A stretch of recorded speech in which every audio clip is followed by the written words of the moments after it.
হ্যাঁ হ্যাঁ হ্যালো। তুমি কই? ফোন ধরতেছো না কেন? আমি একটু ব্যস্ত ছিলাম। ব্যস্ত ছিল না? তোমার ব্যস্ততা আমি পুকুরে চুবায় চিপড়ায় রোদে শুকা দিয়ে দিব। এদিকে আমার বিয়ে হয়ে যেতেছে, তুই তোমার ব্যস্ততা দেখাচ্ছ। তোমার বিয়ে হয়ে যাচ্ছে মানে? তোমার ছেলে দেখতে আসছে, দেখতে আসলে কি বিয়ে হয়ে যাবে না?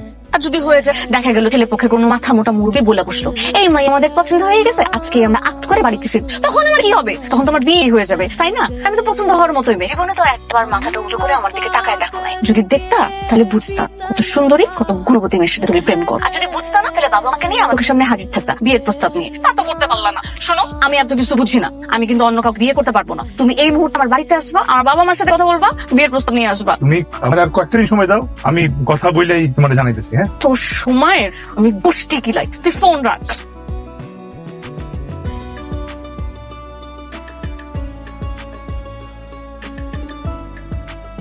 দাঁড়াও দাঁড়াও বলতেছি, দাঁড়াও, এদিকে আসো, এখানে আসো। তোমার সমস্যা কি? তুমি আমারে ভালোবাসো নাকি বাসো না? বাসি তো। তাহলে বিয়ের প্রস্তাব পাঠিয়ে এত সমস্যা হতেছে কেন? বললাম না একটু সময় দিতে, আমাকে সময় দাও। সময় সময় চেয়ে তো বছর পার করে ফেলছো। আর কত সময় লাগবে তোমার? হ্যাঁ, দুদিন পর আমার বিয়ে দেবে, বাচ্চা কাচ্চা হয়ে যাবে, তারপরে শ্বশুর বাড়িতে আমার বিয়ের প্রস্তাব পাঠাবা। আম্মা শুনে ফেলবে।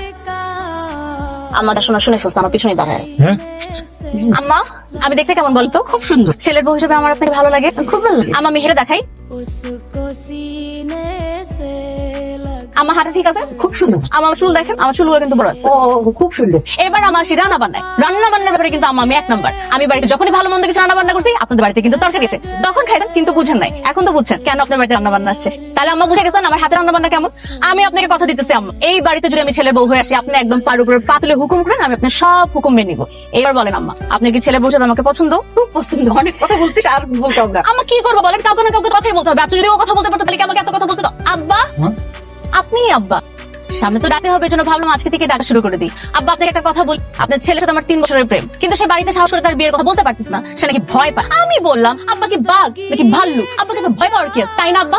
আমি কতবার বললাম আব্বাকে একটু সুন্দর করে বললেই আব্বা রাজি হয়ে যাবে। এজন্য আব্বা, আমি আপনাকে বলছি, আব্বা আপনার হাতে আমার জীবন মরণ নির্ভর করতেছে। এখন আপনি আমাকে বলেন, আপনি কি ছেলে বউ হিসেবে আমাকে মেনে নিবেন নাকি নিবেন?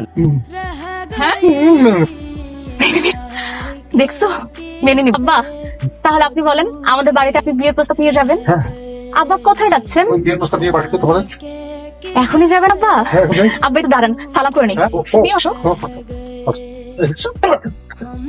আব্বা, হাত দেবেন না মাথায়। আব্বা, হাত উঠাবেন না। আব্বা, হাত নামান। আমাকে তো সালাম করি। না না না, আমাকে সালাম করতে হবে না। আমি এমনিতেই খুশি। অনেক দরদ।